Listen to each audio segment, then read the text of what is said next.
Hello everyone, this is Angel Esquivel here. Welcome back to another movie review, and today we're going to be reviewing Me and You Tuscany. I think, yeah, that's what it's called, Tuscany. Which I actually did my research on what that is. It turns out it's a place in Italy. This whole time I was watching the movie and I'm like figuring like what is Tuscany.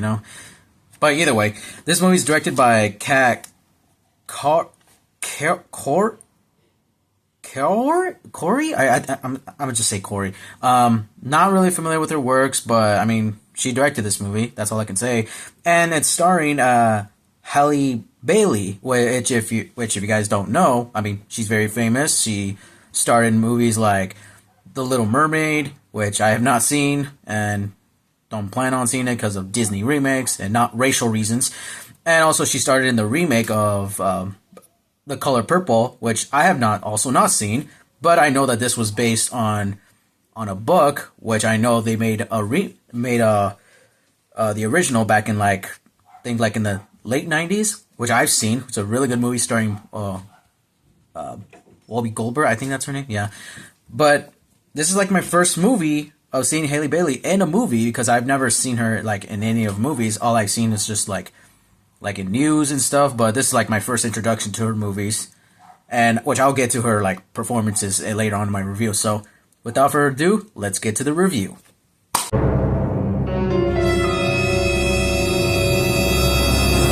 So our movie starts off with our main protagonist, played by Halle Bailey. Halle Bailey. I gotta remember. I gotta learn how to pronounce her name properly. Who plays a character named Anna, who starts off, and our movie starts off with her, walking around in the city of New York, all dressed fancy and rich with her dog. I mean, that's how the movie starts. But it turns out that's just to fool the audience and realizing that she's actually playing a double life. It turns out she's a housekeeper. Well, she's wearing the rich people's clothes. Well, she's just pretending to be rich, but in fact, she's just a housekeeper. She also had dreams. She narrates us of her having a dream of being a cook in Italy with her mom, but sadly she tells us that her mom passes away. Then one day she meets a man from an Italian man in a hotel. They have a conversation. They start getting to know each other. But then the man encourages her to fly to Italy, and so she does that. She flies to Italy, obviously with no money, which is kind of a stupid idea to go to a foreign country with no money, which I think is kind of stupid. She goes into the house that that the man talks about, but yet she breaks in, which is kind of like a stupid thing. Also, yes, again, chick flicks. They have this stupid, unrealistic thing where they do something bad, but yet something good happens in the end, which is like unrealistic, which I'll point out later on. She wears a ring that she found in the house that was supposed to be for someone else, and then the Italian's man family, comes in the house to clean up. They find her. They assume that she's trespassing, but then they think that she's being married, but then she lives up to the lie, saying, "Yes, I'm getting married by this man." So she has to keep up with this lie. Again with another bad lesson in rom-com chick flick stuff. She meets another man in Italy who forgot the name, but we'll just call him Italian British black man because that's who he is in the movie. Because he explains that he's a mixed race of that. But however, she's living a lie, pretending like she's gonna be engaged with the man that she met in New York, and she starts having more feelings with the British Italian black man. So yeah. I mean that's like basically the whole story in a nutshell. So let me talk about my positives. I would say her performance is really good. This is my first introduction to Halle Bailey, in movies because like I said, I've never seen her in other movies, but I've just heard about her from My Little Mermaid. But in this movie, she does a really good job. Like it looks like whatever she's given, she can already like pull it off the role. My other favorite part about this movie is the cooking. scenes, which obviously I think this movie also shows like a lot of cooking because since they're in Italy, like which is like as someone who loves to cook, I actually love like most of the cooking scenes that they're done well. They're really done well in this movie. And honestly, when I saw this, I'm like, wow, this looks really good. I wish I would eat that too. Like that was literally my favorite part of the movie. Okay, I get okay. I'll just say it. I love food. Okay, and I'm fat. That's why I like the scenes.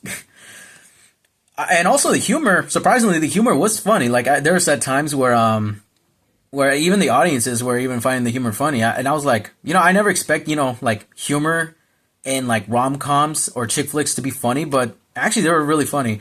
And this one scene in particular where I guess one of the family members, she's like she has to be the fat woman of the family, the fat Italian woman. She explains that she's having an affair with a man who is named Luigi. And what is Luigi? A Luigi is a plumber. So obviously it's a Super Mario reference, which is funny because this movie is also distributed by Universal Studios, and Universal Studios owns the movie license for Mario / Nintendo. It's like obviously they had the rights to make that joke, which I thought was really clever for them to do. Now here's my negatives. Obviously, as a rom-com chick flick stuff, obviously they have like unrealistic like expectations that they give towards women or like of the audience. Like they think, oh, like yeah, I'm gonna keep up with the lie, and then towards the end, I feel bad, and oh, everything's back together. It's like, but in real life, it doesn't really work that way. But then again, I know it's a movie. It's not. It's nothing. It's not the movie what's wrong. It's more like if people just kind of take too much influence from that, and it's like yeah, it's like doesn't really work that way. What's another negatives? I guess there. Maybe and some romance. I mean, it could be cringy at sometimes. Obviously. I mean, I know it's a rom com, but then again, it's not like like the most romantic thing ever. Obviously, if you're a couple, if you're like a couple, maybe you'll probably find this. But like for someone not in a relationship, I was like, okay then. So the director, Kat Corio, I think that's it's so hard to pronounce.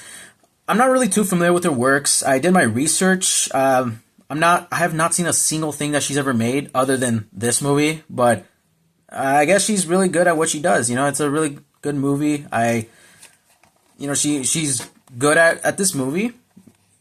It's, yeah, it's really good. Yeah. Corey? I'm just calling you Corey because that's very common here in America. Good job. So before I say my final verdict for this review, I just want to say, I just want to tell like a quick little story. So when I went to go watch this movie on last Saturday, I was at in the AMC because AMC has like rows like the A, B, C, and D, E. I think I was like in the E area, and obviously since this is a movie starring with an African American actress, I guess it's supposed to be appealing to more like black women in general. Of course, who would I sit next to? Or like not next to, but but like almost close to. Obviously, next to an African American woman with her friends. There's I think there was three of them. There was two ladies and then one guy, obviously sitting in the middle. And what's so funny is that, but then again, it's like I was a bit concerning because obviously the lady.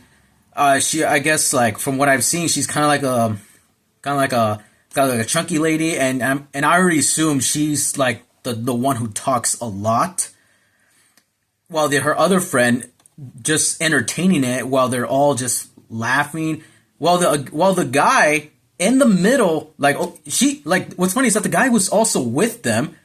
But I can tell that he was annoyed because I literally saw him walk up and sit in the other side of the seats. And it was like, and these ladies just wouldn't stop laughing. And I'm like, okay, look, maybe in the previews it's fine, but I just hope that this does not ruin the movie, But luckily, They didn't ruin the movie. Obviously, like you know how African American women are. They're in the audience. They watch something that appeals to them, like, oh girl, this is definitely me. Mm-hmm. And but luckily we didn't get to see. Luckily, I didn't get to hear that much. Obviously she did laugh, which I'm like, if you find something funny, you have every right to laugh at it. It's not like it was forced. But she looks like they were enjoying their time, and she didn't bother anyone. And not that I was bothered. I'm just glad that she did not ruin the movie. But yeah, that's just the story of it. So my final verdict for this movie, good, like great directing, writing. It's okay. Obviously it's a chick flick. It's very easy to make. Haley Bailey, she does a really good performance, and the other side characters also do a good job. Humor, very funny. The message, it's like kind of bad, unrealistic. So for this verdict, I give it a 7 out of 10. So it's like a good rom-com movie. Kind of reminds me of like the early 2000s. Except the early 2000s rom-coms were a little more funnier than that. So in conclusion, ladies, just want to let you all know, rom-coms are not realistic. Yeah, sorry. Everything you see in rom-coms, it doesn't really go the way you want to go. And especially for the men too, it doesn't go both ways. Ladies and gentlemen, doesn't really go your ways. These rom-com movies are really lying to you. Yeah. Let that sink in. So that's going to be today's movie review. So make sure to like, comment, share, subscribe, hit the bell notification icon up there. Make sure to follow me on my Instagram page called Thunderstruck1810. This is Angel Esquivel here, and as always, your politics bore me.